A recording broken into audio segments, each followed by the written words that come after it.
Hi there, I'm Easy, and this is chapter 1 of Phoebe's Diary, a series where I show you how I created this little beauty while sharing some of my personal notes and thoughts that I had during the making of her.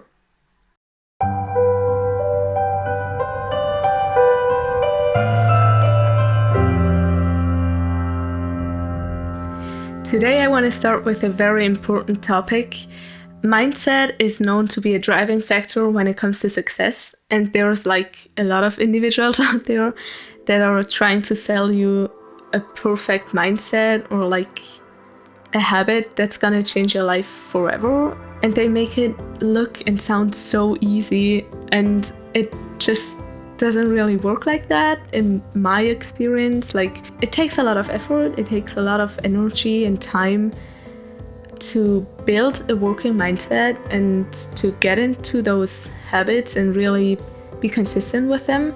So yeah, I want to talk about that a little more because it's also something that was really important for my 3D art. With every project I learned a little bit more about what works for me as a mindset and what doesn't, and how to kind of get up again when things weren't working or whatever.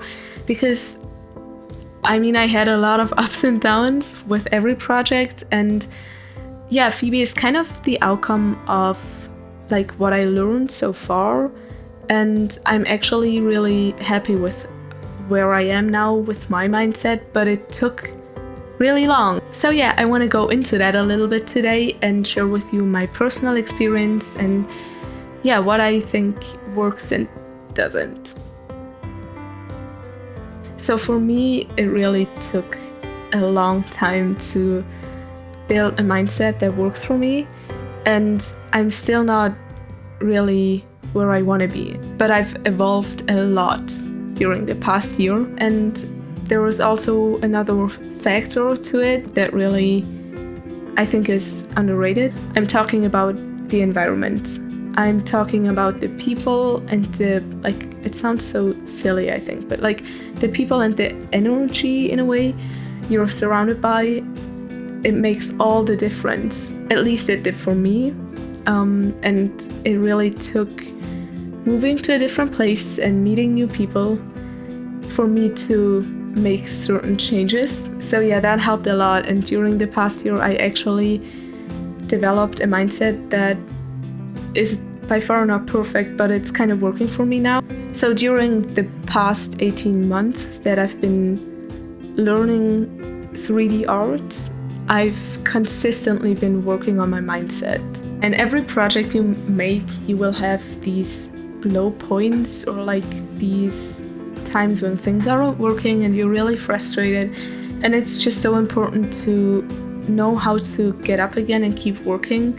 And that's something you'll have to learn as well, and something I really had an issue with. Like, in the beginning, it was really hard for me to deal with those moments. So yeah, that's something I learned along the way of learning 3D art, and it's still something I'm working on. And honestly, I feel like learning how to do 3D art is kind of a hardcore test for your mindset, if I'm being honest. And it's really testing your nerves, it's testing your patience as well. So I don't know. So yeah, it kind of taught me a lot about habits and mindset and yeah, how to motivate yourself into keeping things going, and Phoebe is kind of the outcome of all of that. And I really had some really frustrating moments with Phoebe as well. For example, like when I did her hair,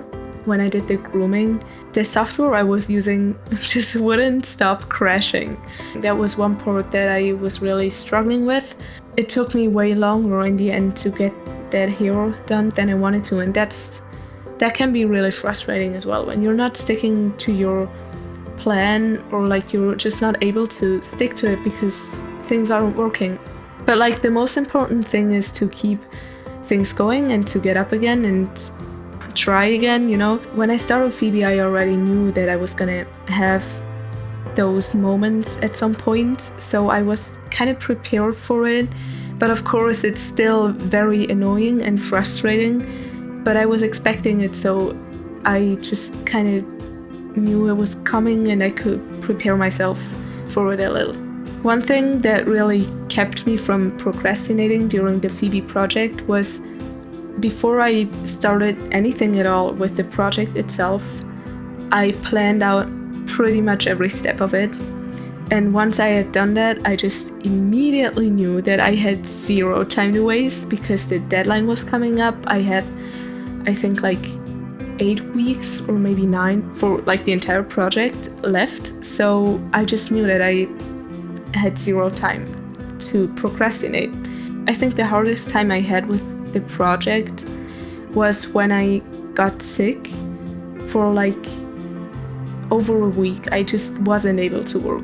And after that, it was really hard for me to get back into it. I had fallen out of the entire project. So yeah, I lost a lot of time, but the most important thing is to keep going and come back to it and try again and not give up. And I'm really proud that I never gave up. If you ever try to learn 3D art or like similar skills, you'll know how much of a pain it can be and how much patience it takes. So getting back up is like the hardest part, but it's the most important thing as well. So one thing we have to ask ourselves is, why are we so desperate to change our mindset, our habits, and in the end ourselves? And I think a lot of it is coming from us trying to be more productive, which is fair because, you know, we all have certain goals we want to reach and things we want to achieve in life. But I also want to point out how much of an illusion productivity can be. In our society, productivity is higher valued than mental health, and that's really not okay. It's really alarming. Everyone is just trying to convince you that you're not good enough, not fast enough, not clever enough, and whatever else you could fail at, which is insane if you think about it. And you'll never reach the level they're expecting because it's not defined, and there is always something to work on. So while it's really cool to work on your mindset, keep in mind why you want to do that and make sure you're doing that for yourself and nobody else. In the end, success is relative and productivity by far not the most important thing in life. So if you're trying to change your mindset, here's what I'd recommend. First of all, start with some small habits and try to be consistent with those, because consistency is key while it's also the hardest part. And if you start with some small goals, you're more likely to succeed. And once you succeed, you'll feel better about yourself, which will just make you keep going, you know? If you start with a big master plan, you're most likely setting yourself up for failure, because you'll have a huge amount of tasks to do, which in my experience is just demotivating. The second thing that I think is really important is to be kind to yourself. You will have fallbacks, you won't be productive at all time, and you will procrastinate. And it's so important to know that that's normal, and it's important to just accept that and allow yourself not to be productive at times. You can't schedule moods, and especially for all the ladies out there, don't forget that hormones play a factor too. So try to stay positive. That's really crucial for a good mindset. That's it, guys. That's the first diary entry. I'm really curious what you think about all of this, so please let me know what you think about this format, the topic, and your thoughts on it. Thank you so much for watching, and stay tuned for the next part where I'll do the texturing and the grooming. See you then, bye!